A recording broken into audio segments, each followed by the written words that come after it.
This episode is presented by Ashton Thomas Private Wealth, guiding families and institutions with clarity today and strength that endures for generations.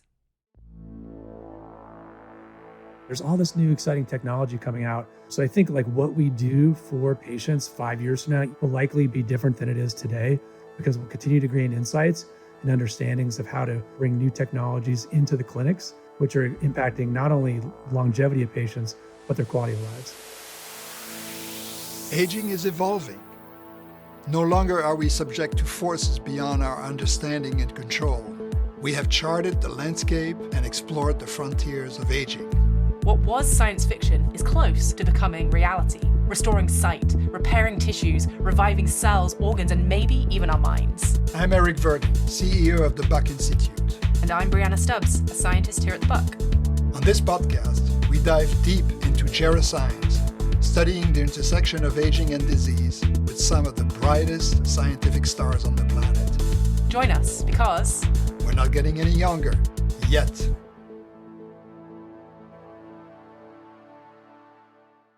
Hello, Eric. How are you today? Not well. But no, I'm okay. Actually, I'm nursing the end of a cold, so that's my. I thought my voice is like this. Immunologists aren't meant to get sick. You study viruses. Surely that means you know how to fight them off. It goes both ways. One of the sayings is that as a virologist, actually, we know them better, but they also take revenge on us. I see. Well, you've been beaten down viruses for enough of your career that it's really come for you this time around. So, exactly.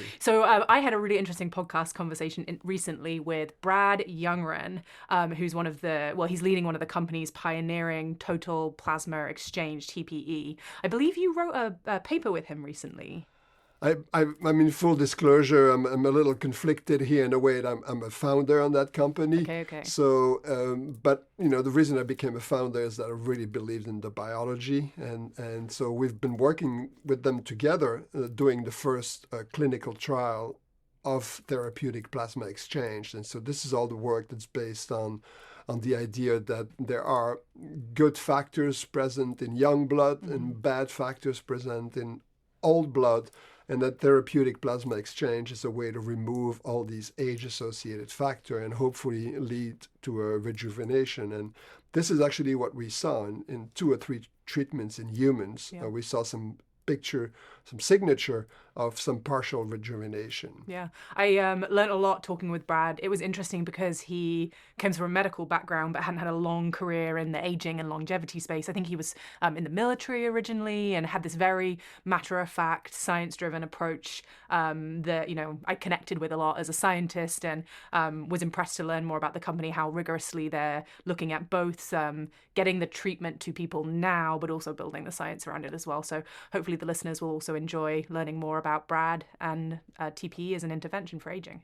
I agree. It's really, of all the interventions, there's a whole sort of netherworld in biological research on aging, with lots of things being proposed, supplements, interventions, and so on. There's very little testing. And in some way, I celebrate the idea of taking each of these interventions, modification, lifestyle, supplements, is going to have to go through the same kind of rigorous testing, providing evidence so that when people jump into something and decide this is what I'm going to try, they know that it's been rigorously tested. Yeah, and that's what we're trying to do here with the clinical research program at the Buck, and it's really great to see that there are others on that journey with us. I really like Brad. He's totally aligned with what we're trying to do, and I hope our audience will enjoy the conversation you had with him.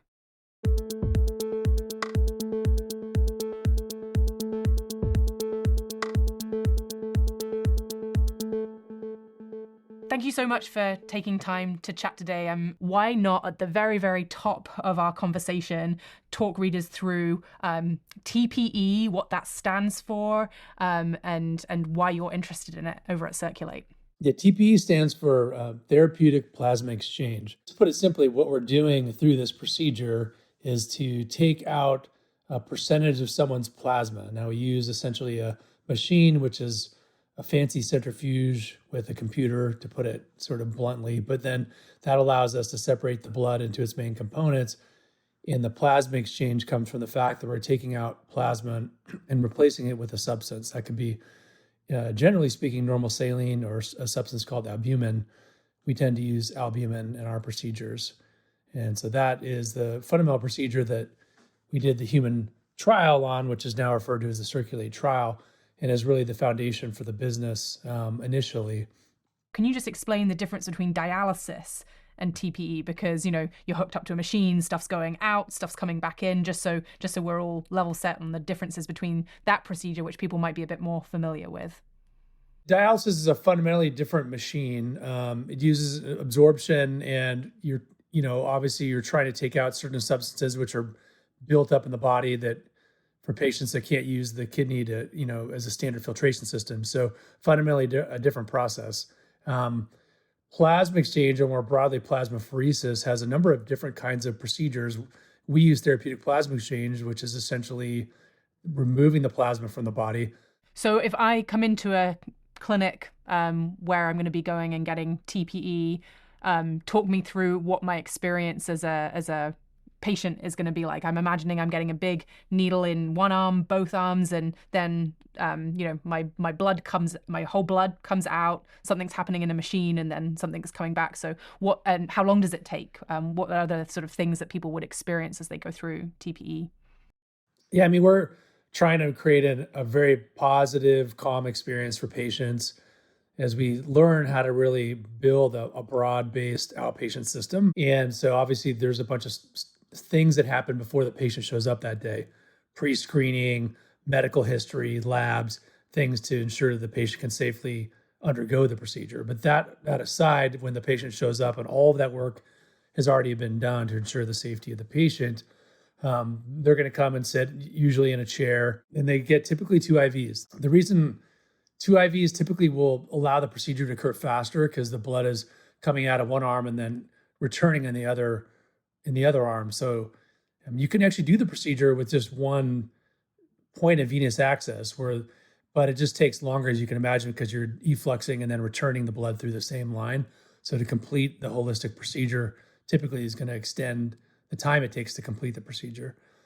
As far as your question about how long the procedure lasts, it's typically between 2 and 3 hours on average. It's a weight-based calculation, so it is a bit variable based on size. Once the blood goes out of one arm, you mentioned that there's a machine that's removing the plasma, replacing it with saline or albumin. What is the hypothesis for what is in the plasma that you're taking out as to why it would be good to take that stuff out and not put it back in? A lot of the thesis behind doing the Circulate trial in the first place was based on the many years of studies by the Conboys and others at Berkeley, in that case, around this heterochromic parabiosis work, right? And so for the listeners who aren't aware of it, obviously I simplify it quite a bit, so apologies on that.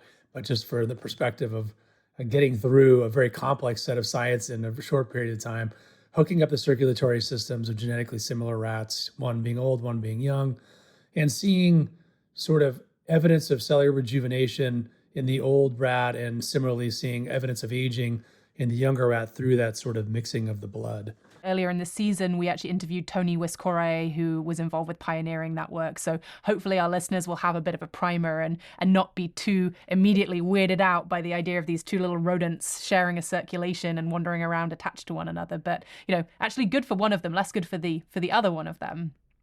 True. Well, I'm glad that you've already covered that. It's great. So based on that, though, the idea and the thesis behind putting together the Circulate trial was, we know there's a bunch of components of inflammaging which exist in the plasma that we believe impact cellular rejuvenation or aging, depending how you're looking at it. And the idea was, instead of focusing on a specific peptide or molecule as like the one thing we would do to impact aging, which there are many other companies that are pursuing these kinds of molecules. The idea was, well, if we take out plasma from the body that has many of these components that we are concerned about, could we see evidence of cellular rejuvenation from simply executing on a protocol of plasma exchange with albumin replacement? And that's what the Circulate trial did for the most part. We also had an arm that had IVIG, which we can get into as well. But in general, the idea was, let's replace plasma from the body with human-derived albumin, and they'll see what the impact is on a variety of different objective measures and laboratory values. So you mentioned the trial a couple of times. I co-direct our clinical research efforts here at the Buck. And one of the things that most impressed me about your study was your commitment to keeping the study fully blinded. So maybe you can talk a little bit about why it's so important that we keep research blinded, research like this, and how you did it in the Circulate trial. So there were 3 different arms with a variety of protocols. There were actually patients who got therapeutic plasma exchange. We can get into some of those details as relevant. But then we had a sham arm, and basically the patients had blood drawn out of a line, and then the machine was essentially always behind a big drape, and the machine could be turned on whether or not it actually was functionally working. So patients were blinded to that, whether they were getting what we called pheresis versus sham pheresis. And that allowed us to get a set of data, essentially was a control, which really provided a lot of comparator information when we actually went ahead and published the paper. Did you see any interesting benefits in the control group to just, having the sham procedure? When I first looked at the data, what was stark to me was that, all 3 protocols where the plasma exchange was performed had benefit, varying degrees, but all had benefit. And we can get into those details. But we saw the reverse effect. In other words, patients had increase in biological ages in the sham group over those 6 months of sort of living life without TP, which I thought was sort of fascinating. I would have probably expected a little bit, honestly, less of a finding there, but that it wouldn't be as profound as we actually saw. But nonetheless, that is what we saw, so we reported it. I almost wonder if people in the sham arm were getting worse over the study duration, whether it was because they were coming in and having these more medical procedures and sort of interrupting their day-to-day life. So that brings me to, how often did people in the study get TPE? I know this brings us into the different arms that were studied. So you mentioned that one study got immunoglobulin. Perhaps you can say a bit more about why that was, and just unpick, from the top, what were your study groups and how often were they getting these different treatments? So we had 3 different treatment arms in the study. One arm, a patient got a treatment 2 times in a week, so just like on a Tuesday and a Thursday. And they came back a month later, got the same thing, and then a month later and got the same thing. So essentially 6 treatments over 3 months. And so that was one arm. Another arm did the same protocol that I just mentioned, but they also got a small dose of IVIG, IV immunoglobulin, 2 grams. So what I would describe as generally much less than we would be targeting from a therapeutic perspective as clinicians in the hospital. So, and there are a variety of reasons why that small dose was theorized as maybe to have some potential benefit. But the general idea of adding it was, well, maybe there's some protective, sort of immune protective factors that are being depleted temporarily, right, from the procedure. And so maybe you give back just a small dose of IVIG, and that could be a benefit to the patient. Tell us about what aging clocks you used, what other measures. So you've mentioned proteomics already, and the main findings and how TPE affected biomarkers of aging. The idea with the biological clocks, because that's the easiest to get through, probably the fastest, is there was no decision making about which clocks to use. We ran it all against the 36 clocks that seemed to be commercially available and for us to run it against at the time of the study. So that, I think that was the best approach. Essentially means there was no bias about trying to pre-select the clocks you thought were better. I mean, there's a ton of opinion around this now. That way we just had all the data on all the different types of clocks that are out there, not one in particular. And we just aggregated that data across all of the clocks to look at an average biological age reduction as it related to the different cohorts. As you've been getting into the space of clocks and DNA methylation clocks specifically, what's your take on their overall utility? I mean, I think some of the research we're doing here is looking at even stability of the clocks, within a day. And I think, they're obviously what's most widely used in the field. And therefore, I think that the result is valid and interesting, but it's, I don't know, it's definitely an open question as to how DNA methylation links to aging generally. So as someone, I think you were in digital health before you were with Circulate, I think, if that's right. So coming into aging a bit more and aging biology, what sort of struck you about our love of clocks, all things clocks and DNA methylation. It's interesting coming from AI, which is essentially where I was in my last job in healthcare AI.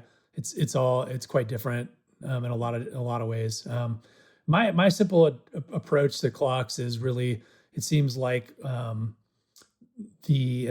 of our advisors have sort of given me this sort of perspective that I have now over time, which is using clocks as a potential measure a way to measure pre and post therapeutic interventions. So I don't really ever talk about my clocks. I've certainly now in this job, almost 2.5 years, like I've gotten plenty of clocks, but don't ever talk about them publicly because I don't think it makes a lot of sense to sort of annotate what my biological clock is as it relates to my chronological age. So what you're saying and the takeaway for you is that not so necessarily useful for an individual, like how am I doing relative to my chronological age, but for you running clinical trials, pre and post intervention, that a change there would be interesting and meaningful. Right. And I think for patients too, or just people who are using them, if you're making a massive shift in some aspect of your habits or something, that could be a really interesting thing to do. If you drink heavily and you stop, check a clock in 3 to 6 months and see what the impact is. I think that's a great nugget for people to take away who are, getting one of these done one time and either, celebrating and never having it done again because they're 10 years younger, or, wringing their hands and wondering why they're 10 years older and then also never getting it done again. So I think that's a very helpful perspective. So, not to take away from like the main message of the paper, what was the age reduction or what was the shift that you saw in the aging clocks pre and post TPE intervention? The average was 2.6 years and 3 months. So relatively impactful. I mean, if you compare what else is out in the industry, the various drugs interventions people are doing, and ask for human data about those, there's not a lot out there that really kind of compares to the data we found with plasma exchange, frankly. So from that perspective, we feel really strong where we sit in the therapeutic space here right now. Yeah, we actually had another podcast guest on this series where we talked all about microplastics building up in the body and specifically in the brain. So I'm sure everyone who's listening to this episode will be interested to hear whether or not TPE can reduce plasma microplastics. So we'll have to stay tuned for that by the sounds of things. So you saw this 2.6, is it? Year reduction in aging over 3 months. What did you have any idea of the mechanism? You mentioned a couple of times reduction in inflammation. So can you say a bit more about that and perhaps what the paper says about the underlying drivers of that reduction in biological age? I mean, that's a fair question. And again, it gets into that point, how do the scientific impacts of what we're seeing actually relate to the biological age reductions we're seeing? I think some of the other data we saw in the paper that was highlighted by the authors around SAS proteins, lipoprotein reductions are also important components to consider, sort of like things we would phenotypically expect to be upregulated, or downregulated as it relates to the omics is also likely probably more important in the long-term set of the data. So, but I think obviously this notion of cellular rejuvenation or the impact of inflammation on aging is a cornerstone to the notion of this treatment being impactful. There's another component too that's interesting. It's not necessarily directly part of the paper, but I think it's tangential and worth commenting on is now that we're in deep, and obviously we have more data than likely anyone as it relates to outpatient TP, and certainly as it relates to healthspan or longevity in plasma exchange. No one has our data set, or as it relates to the exposome and the exposome impact on humans. So in that sense, obviously, we need to figure out exactly what is in most impactful that's happening from an inflammation perspective. But obviously, like plasma exchange is I describe it as a blunt instrument because we're just taking out your plasma. So in general, we're able to, we don't have to fully understand, and I don't believe people fully understand the pathways. Obviously, if we did, we would be able to create a molecule that would magically solve aging. And of course, that we're nowhere near that right now. And so this approach sort of acknowledges the complexities of those pathways and acknowledges that there's likely multiple factors that are important, and shows and demonstrates that much of that inflammation being removed sort of in a timely fashion can have a significant impact on cellular rejuvenation, markers of aging, things of that nature. So in the study, you mentioned twice in a week and then monthly for 3 months. What's your ongoing regimen for people who do this outside of clinical research? Is it something that would be monthly forever, or different to that? That's a great question. I mean, we came from the position where this was essentially, we were bringing this out of the hospital. So understanding the sequence matters what the patient's primary medical problems are. So we service what we broadly call longevity and healthspan clinics, and then we have what we call chronic disease clinics. Those tend to be sicker patients with some heavy chronic diseases, taking care of patients with long COVID, ME/CFS syndrome, different things like that. So the protocol could be different based on the primary objective that the physician who's writing the prescription is interested in targeting. Traditionally, patients have been coming in every 4 to 6 months to get a TP. What we're evolving now to is trying to use biomarkers to understand and measure when actually someone needs to get plasma exchange. Now, I think for the scientists on this call or listening to this podcast, I'm sure you'd agree. I mean, like getting it to that level makes a lot of sense. Like, in other words, personalizing it based on biomarkers, because we're all very different. And we have our patients come from very different backgrounds. Some smoke, some drink, many don't. On the longevity side, some have certainly different genetic backgrounds that are going to predispose them. And the way I describe it to patients is, well, if we see you returning to whatever your baseline was, then that may be a really solid indication that coming back in for another plasma exchange makes good sense. So it is something that you'll be doing on an ongoing basis to kind of give everything a clean out, as it were, and maybe you'll be coming more often if you have less healthy lifestyle exposures that you don't otherwise address. Is there anyone who shouldn't be doing it? I mean, is there the standard disclaimers around, pregnant women and whatnot? There's not very much they can do medically, but any specific health conditions that are contraindications to TPE? I mean, there's some relative contraindications, but interestingly, there's not a ton of absolute contraindications. We have physician and nursing leaders in this space working for Circulate who can provide support and consultation to the clinics that we work with. And all of this happens before the patient is even considered a candidate for plasma exchange. But interestingly, like patients who have anticoagulation, because many patients in this modern era are anticoagulated, it's not an absolute contraindication. They may have to stop it for a few days, obviously, because you're about to stick a needle in them, and take out a bunch of plasma, which also, when you do that, takes out additional clotting factors. So those are all considerations, but those are all things that could be considered for. So the most important foundation for me, similar to my last company in the primary care AI space, like start from a fundamental position of quality and safety, build your business around quality and safety, and the rest will follow. It sounds like we're still in the stage where we're learning a lot about doing this outside of those specific disease populations, but it's excellent to hear that you're collecting all of that data, and kind of leads me on to wonder, is there a future where someone could self-administer this at home, or is this always going to be, require going to a clinic? You worked previously in super scalable technologies. So how do you think that this scales and becomes more accessible? Yeah, I mean, there are mobile apheresis units like in big vans and trucks and things, but generally speaking, it requires a highly specialized nurse. We think there's probably only about 3,000 nurses in the United States who are properly trained on this machine. And properly, I mean people who have been trained in hospitals and have tons of experience. Those are the people we hire. And so I think it will always be, and likely should be, in an outpatient clinic setting or in a mobile apheresis unit setting. I don't think it's ready for the home setting world. I don't know if it ever will be, honestly. There's so much to consider, and we want this to be really, really safe.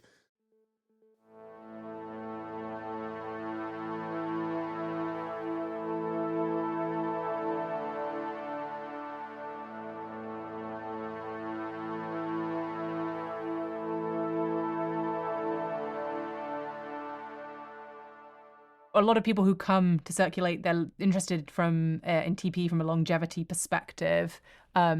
We talked about aging clocks as one readout as to whether it's a successful longevity strategy.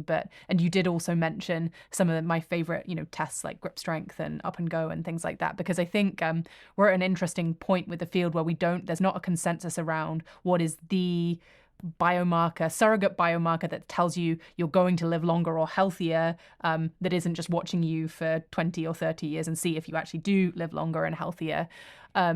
and there's a lot of discussion around composites that include both function and biomarkers, and bringing that together, because really as a patient, what we care about is if we can still walk to the store, get up and down the stairs, be socially engaged, things like that. So how do you think about measuring success from a longevity standpoint of someone coming in and having this procedure? Well, I think it's twofold. One of the interesting things when I started interviewing patients at the beginning of this journey was how many of them felt better after plasma exchange. So I had this aha moment where I was like, that's really interesting. It's not often we have therapies in medicine that make people feel better. Now, I'll be the first to say not everyone feels it. So we always sort of temper that expectation, but many people do. And so that's nice because obviously if you have a sort of positive subjective reinforcement, makes things easier. But what we really do is encourage and work with the clinics to set up programs to make sure biomarker testing is being done. And this doesn't have to be all the complicated. Obviously, people aren't going to get massive proteomics testing every 6 months. Like, that's not realistic. But there's even standard biomarkers that people will measure that will be impacted by plasma exchange. As an example, following homocysteine levels, looking at your LDL, looking at your hsCRP or CRP. These are things that are standard Quest labs that you can get, not complicated, and you can sort of follow along with therapy. Yeah. So really what you're saying, and the takeaway is this is helping move all of your biomarkers in a pro-longevity direction, just pretty much the standard things that you're going to go and get measured at a lab anyway. So you don't necessarily need to do these additional fancy methylation or proteomics clocks to know that your blood work just generally is looking more healthy and youthful. Yeah. I mean, it's tough. Like, as an example, with the Circulate Plastics trial, and we just presented the data at the first International Microplastics Conference in Santa Fe, and we're sort of submitting it for publication right now. But essentially, we were able to show that plasma exchange is really the only known therapy for reducing microplastics in the bloodstream. So, I can't get into all the details until we publish it, but and I think that's going to be really exciting data to share. Most of us clinicians assume it's probably not a great idea to have these floating in your different organs. There was just something came out, I think, yesterday on prostates that I saw microplastics and a higher level of microplastics, I think, in certain populations where the prostates were being sort of dissected post removal. So yeah, it was interesting because in the discussion that I had with one of our previous guests about microplastics, they were saying that we're just so exposed in our environment that there's not much that we can, I asked if they did anything day to day to try and reduce their own accumulation of microplastics, and not really was the answer. But it sounds like TPE might be maybe then the only way of kind of getting, it's not very, very many or any other ways to remove stuff that's building up inside the body. So that if that's real and true, and we also can't make the policy changes that would reduce our exposure to plastics, then that could be a really exciting use case. Yeah, it's very interesting. I mean, I've been knee deep in this topic for 2 years now, really passionate about it. And it's a lot, we've learned a lot of interesting data, like, because we were testing people before they got plasma exchange. So we're just testing what's their baseline level per se. That's based on habits. And as you said, are they heating up plastic containers? There's so many things. But another one I think is probably really contextually relevant is what's the water source of patients? Like certain areas, like in the Pacific Northwest, interviewing patients, like I drink the groundwater. I just drink tap water in Seattle, but it's glacier water, generally speaking. And my microplastics levels, as an example, were incredibly low. Yeah. We were learning all about the way that it goes from the ocean, and then it's used in, to water crops, and it's in the crops, and it's in the livestock, and there's this sort of circle of recirculating microplastics just sort of being passed around in the water and the food chain, unless you're getting it from like a really good pure source because it's not filtered. Yeah, and then the clothes. That's the thing I didn't really personally know until I got into the research, was the impact of our clothing and sort of the impact of like breathing in plastics. I thought it was all just like ingestion, but I don't claim to be an expert, but that's why I have like Dr. Matt Campen on my advisory board to make sure I understand this industry as much as possible. No, it's a super interesting potential application. And as you mentioned, I think we still some work to be done before we understand what the we assume negative impacts of buildup of microplastics would be, but that's not been, it doesn't sound like that's been definitively established yet. But I mean, I think as you said, that kind of thing building up in the body, I don't think anyone could imagine that that's a good thing. So I'm glad that you're developing a solution, and it's really good to see. I want to pivot a little bit, looking at kind of like the menu of longevity strategies that there are out there. Obviously, a lot of people talk about diet and exercise. That's a great place to start. Obviously, there's nothing that's going to replace making good lifestyle changes. But now we're starting to see more interest in various drugs and therapeutics, whether that is potentially GLP-1s, although that's not been established, and the classics like rapamycin or metformin. These are all working through, or the drugs anyways, all seem to work through metabolic mechanisms. And what's interesting about TPE is it's working through this kind of completely different mechanism. So how do you think about how TPE might fit in with the menu of pro-longevity strategies, maybe in terms of how they might be combined, how their effects might compare in terms of magnitude, and who might pick one rather than the other? It's a great question. I think that without getting into some of the details of some of the projects we're involved with, I think that in the future, it's going to be a question of what do you couple with TPE? So TPE plus X, because I think what we're finding is TPE also is a really good way to sort of dampen the immune system. So the question is, what are the sequence of events that you would like to occur to impact aging from a positive perspective or reduce the impact of aging? And so as we explore these molecules and looking for synergy between, what I think we're going to find is that TP not only in and of itself is beneficial, but TP in combination with other agents may be even more beneficial. And so that's really, I think, where the science will go the next 5 years. And I think we'll hopefully be at the center of it by just leveraging our affiliate network to look at some of these different sort of modalities and combination therapies, if you will. Rome wasn't built in a day. We got to lay up the evidence brick by brick, and then we'll see where it all falls out. So I have a quote from you that attaches a value to a healthy life of around $38 trillion US. So can you tell me a bit more about where that number comes from and how you think about the value of healthy life? Yeah, thank you for that. I mean, I guess it all stems from the fundamental knowledge that chronic disease and chronic illness, which is taking a significant part of the populations as we age, we're not doing better with chronic disease. In fact, right? We're doing worse. And not only is it bad as a population, mitigates quality of life or health span. It's very expensive for countries to support the financial component of keeping people healthy and alive, right? And so if we lived healthier, the cost of managing a population would go down. And there's a lot of things we can do to help that become a reality. So I think this notion of focusing on human health span, I mean, most people I've ever talked to are like, if I'm going to live to 100, I want to live to like 99.9% of that with a high quality mobile, see my family, see my friends, and then kind of fall off the cliff, so to speak. So like to that end, it's for me, I guess the mission is less about life extension as it is for quality of life. And I think that I'm obviously excited about the notion of extending life as well.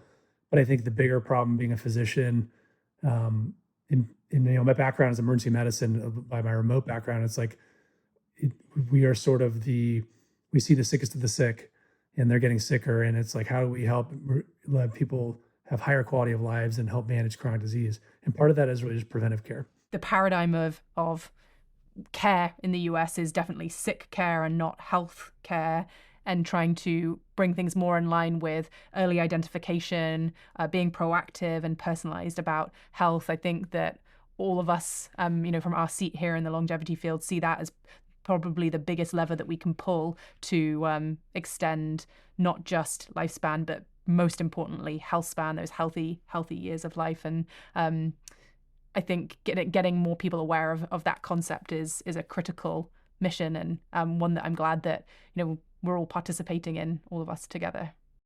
Is there anything that you haven't had a chance to talk about today that you wish someone gave you a chance to talk about that you'd want to sort of finish up with? Because I asked you a bunch of questions about the stuff I'm interested in, but is there anything that you're working on that perhaps you want to share with the audience? Thanks for asking. Yeah, I mean, I'm really, really interested right now in the exposome and its impact on the human body. it's obviously doesn't live in a vacuum. Like a lot of the chronic disease patients we're taking care of, certainly there's impact and overlay into their chronic disease and autoimmune disorders, things of that nature. And we're seeing increases in these autoimmune disorders. We're identifying larger impacts of the exposome and the world we've created around us. So this is I think a really important component of preventive or of healthspan or preventive care that I probably underappreciated until I was really thinking about it as deeply as I have been the last couple of years. And there's regulatory components to that. There's so many facets of that conversation, but I think it is a really important conversation that we need to have the next 5 years, which is how is the exposome and the environment around us impacting not only our daily lives, but the impact on chronic disease. Have there been any things that you've changed in your own exposome as a result of your learnings in the last couple of years? Well, I certainly was keen on my plastics numbers, but they were low, and I think I was already probably there and I don't, one thing I've learned is regional matters, like probably water source matters, and obviously like the job you have matters. And this is one of the reasons we wanted to clarify this plastics work, because we know there's professions that can't avoid high levels of exposure, right? It's just the nature of the job. And so having a potential option for them as a baseline use case is really compelling. Yeah. So, I mean, diet, sleep, and exercise, I was already there for the most part. I'm an old Army doc, so these things were drilled into us back in the day. But so from that perspective, it's just continually working on sleep, I guess. And I'm not. People always ask, I'm not taking a bunch of peptides. That's not me. I'm not saying not placing a value judgment on that either way. But I'm still waiting to see what's the right answer for me, and just continuing that exploration, I guess. So what's your top longevity strategy that you do for yourself then? You mentioned sleep then. Is sleep your number one that you go after? I wish. I tell you, my sleep's mostly back to normal, but during COVID, those were the more sleepless nights than I'd like to recall. But I think exercise for me is always just the fundamental core. And I always encourage people to start there, because I mean, for me, it's a great physical benefit, but for me, really what it is it's my meditation. So it's my meditation, it's my private time. And I think that has such a positive mental impact on my ability to focus at work and, have a great sort of awareness and presence with my family, things of that nature. I completely agree with you. You're preaching to the choir. I'm an avid exerciser myself. And then one more last question, seeing as they're not cutting me off just yet. But when you leave your professional field and kind of go off into retirement, I don't know whether you're one of those people who will never retire, but when you look back at your career legacy, what's the top one or two things that you hope that you can look back and say that you've achieved across your career? That's a great question. I love taking care of patients, and that's why I still do. But the whole reason, when I moved into technology, my earlier career, I was in the Army, so I just got thrown in. I'd taken a scholarship for med school, and I got involved in technology procurement on the battlefield during like OIF operation, Iraq and Afghanistan conflicts. And I saw the impact of how technology was scaling to save lives, even back then in 2004. That we didn't have nearly the technology development. My whole reason for moving in was that scalability notion. Like, okay, I wanted to go into medicine to try and impact people's lives, and this scales in a really different way. And that the second I stepped out of the Army, I stepped into my first company. This is my fifth one now. And so I don't know what the right legacy is as far as the different technology I've helped support and build. But I think many physicians, it's at the end of the day, it's just, did we feel like we made people's lives better in the aggregate based on the work we did? We're still compelled to that notion of doing good for patients. And I think this notion of bringing some science to helping support the longevity and healthspan field by bringing science, maybe bringing some new understanding and procedures and protocols is compelling. A lot of our work, truthfully, at Circulate is around creating this affiliate clinic network that goes just beyond plasma exchange. It's very powerful and allows clinics to collaborate in a non-competitive way to answer scientific questions and participate in ways that I don't think were achievable before we showed up. At least that's my hope. We have discussed a lot of different applications for TPE, all of which are really, really exciting. But why should someone, just listening to this podcast, why do you think that they should be so excited about TPE and specifically about what you're doing at Circulate to advance the research so that people can access it? Oh my goodness. Like I said, I think we're entering the renaissance of plasma exchange, like something that has been stuck in the confines of a hospital for 20 some odd years, that we can start to look at what are the other roles that TPE can play in human health span. And it goes beyond that. There's all this new exciting technology coming out with membrane filtration, so on and so forth. So I think like what we do for patients 5 years from now, even in the context of what Circulate does, will likely be different than it is today, because we'll continue to gain insights and understandings of how to couple these things together or bring new technologies into the clinics, which are impacting not only longevity of patients, but their quality of lives. This really sounds like something that we're all going to be seeing a lot more of as you do more of your research. Yeah, I think so. I hope so. That is a fantastic way to end our conversation. Thank you very much for your time and all of your wonderful insights into this topic. And I could talk to you for another hour with all of my technical questions, but I'm afraid because we both have other things to do, we have to leave it there for today. Thank you for having me on the podcast. Thank you so much for listening. Please subscribe, share, and give us a 5-star review on Apple, Spotify, or wherever you get your podcasts. We're Not Getting Any Younger Yet is produced by Vital Mind Media. The Buck Institute's very own Robin Snyder is the executive producer. Wellington Bowler is right next to us here directing the recordings, and the esteemed Sharif Azad weaves the show together for you. If you're listening to this podcast, you know that there has never been a more exciting time in research on aging. Discoveries in the labs are moving into the clinic to help us all live better longer. The Buck Institute depends on the support of people like you to carry on our breakthrough research. Please visit us at buckinstitute.org to learn more and to donate. This episode was sponsored by Ashton Thomas Private Wealth, where discipline shapes vision and vision builds legacy. Learn more at ashtonthomaspw.com. Investment advisory services are provided by Ashton Thomas Private Wealth, LLC, and Ashton Thomas Securities, LLC, SEC-registered investment advisors.